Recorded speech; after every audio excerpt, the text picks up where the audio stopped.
Well, we're moving on to our final discussion, and this one is about the future of transport.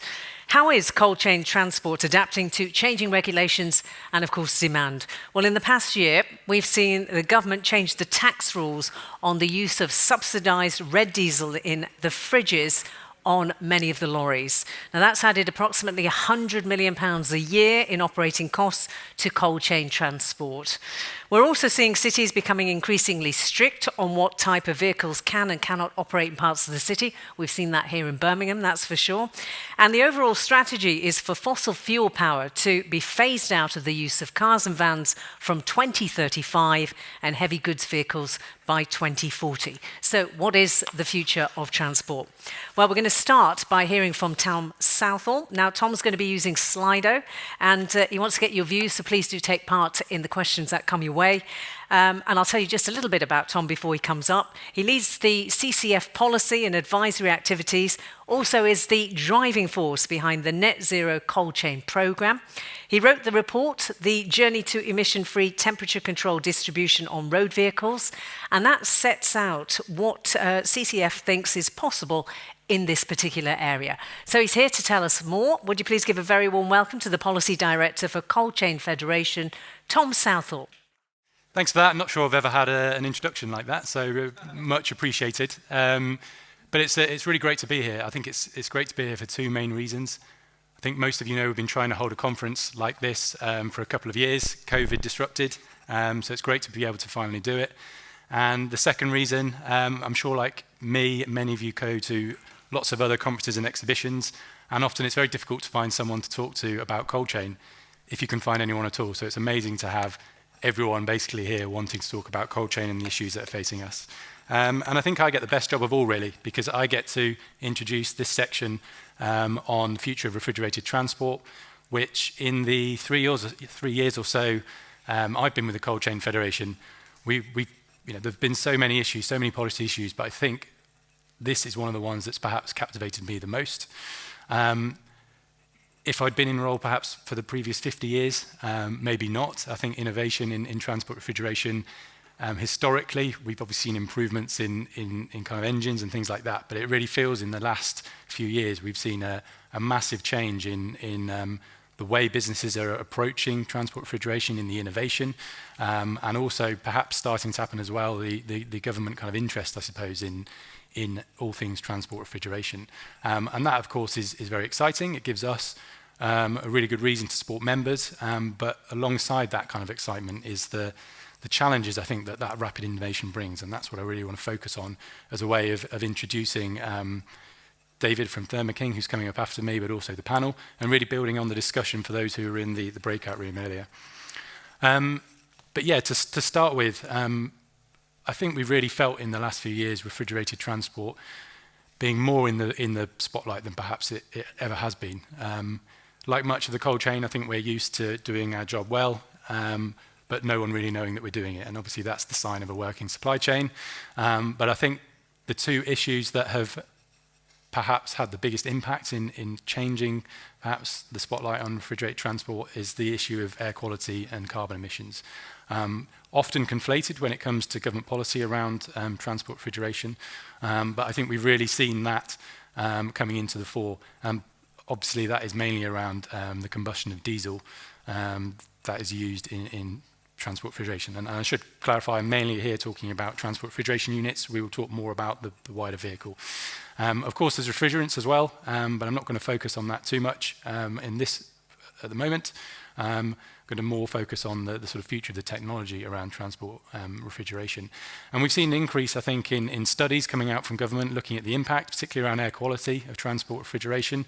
And lots of, I think, people trying to desperately understand what the job we do, how we do it, so things like running cycles, even how many transport refrigeration units there are, because that is unknown even by us as the Federation.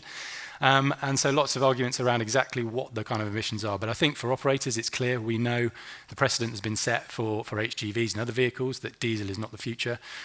So we know it's coming. We know that we're not going to be able to use diesel in transport refrigeration moving forward. So the question is, what is it we move towards, and how do we get across some of those barriers? So in terms of the sort of business drivers for change, so those are the kind of big macro reasons I think we're seeing the sort of evolution of transport refrigeration. Some of those business drivers, perhaps I've got these in reverse order, but I think there's a real growing movement around being seen to be green.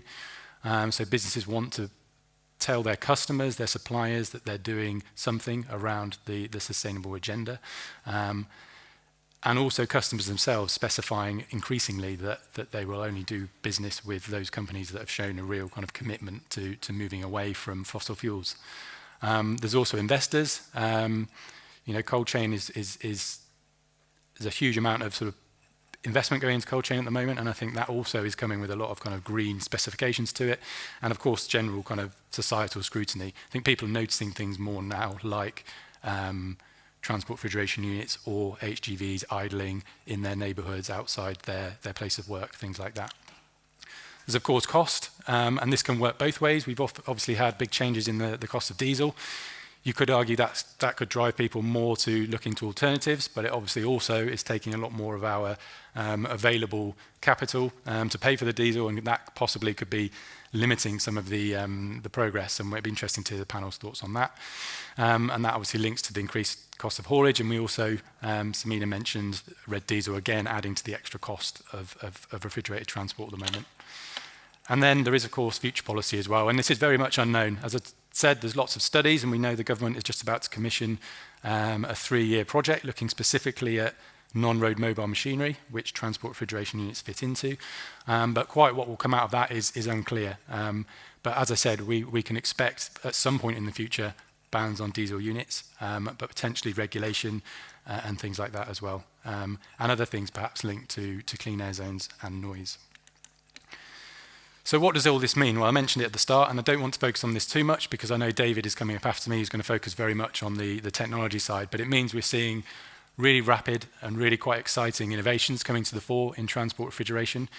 And there's a variety of them, from ways to hook up your existing diesel transport refrigeration unit to your HGV to run it directly from there, and the savings around that, to really quite exciting technology around solar panels and battery units, and harnessing the energy from trailers, from their axles and their brakes, right through to nitrogen and all electric as well. So there's lots of technologies coming through, lots of options, I think, for fleet operators to look at. But most of these, in fact, are very new. And I think the main thing I wanted to get across is that innovation is great and it's exciting, but obviously for operators, it does bring risks. And there's a number of these, as you can see, that I'm going to run through. There's the technological confidence. So how do you know if it's new technology that it's definitely going to do the job that you want it to do, basically do the job that diesel is doing now. There's the operational confidence. Same thing really. Is it going to work quite the same way?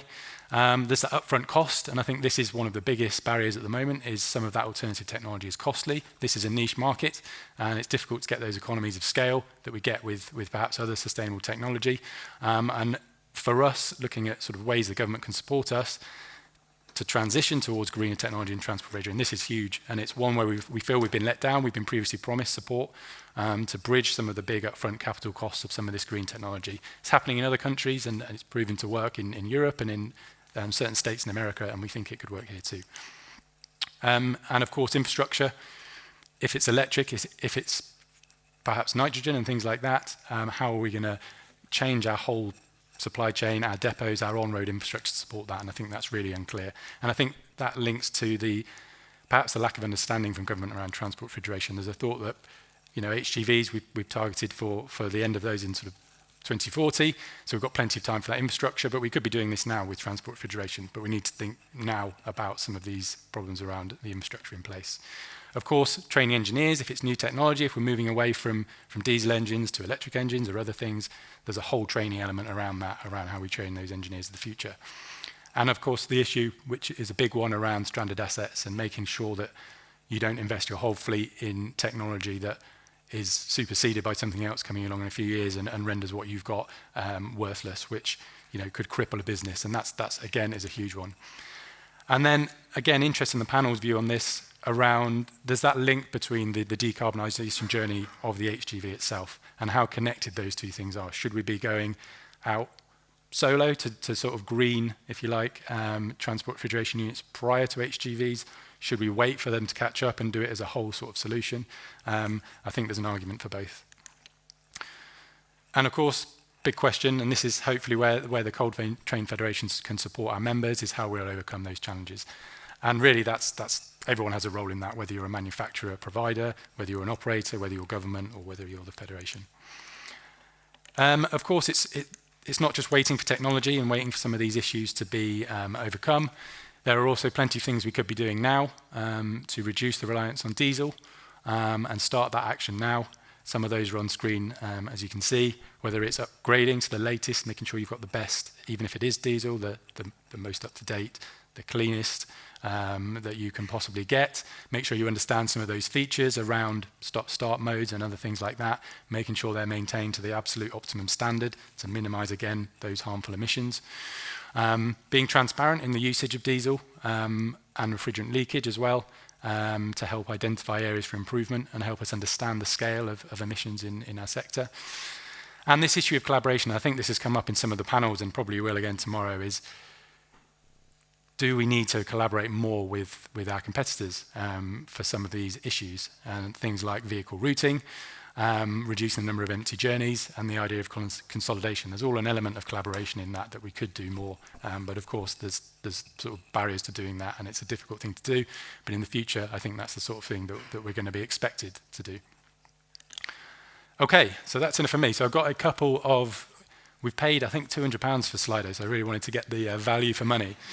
So we've got a couple of quizzes that hopefully they're working. Okay, so the first one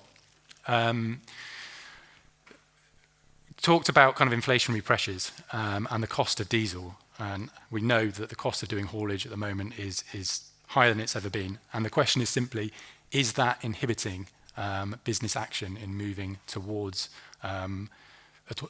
alternatives to diesel in transport refrigeration? So is it having a positive effect? It's speeding things up because you don't want to spend all that money on diesel. Is it slowing it down because you don't have the available cash to spend on trials and things like that?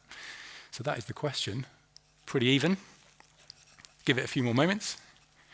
Hopefully the idea with this is that it helps the panel that's coming and David to sort of, I guess, understand where our audience is at with some of these issues. So fairly split, but actually I probably would have, if I had to predict, I probably would have said negative effect, having a higher percentage. So that is interesting. If we could close that poll, and I think there was one before that actually that we've missed. Attempt to go back. No. Oh well, maybe we'll leave it at 1. Possibly that's because of time. So we'll move on. So that's it really. Samina mentioned the report that the Cold Chain Federation is doing on this. It's a really exciting area. There's lots of challenges, lots of innovation, and we're here to put on showcases such as this. And if you haven't seen our report that focuses on all of the things I've touched on in a lot more detail, then get onto our website and you can download that. But that's enough from me. I'll hand back to Samina. Thank you.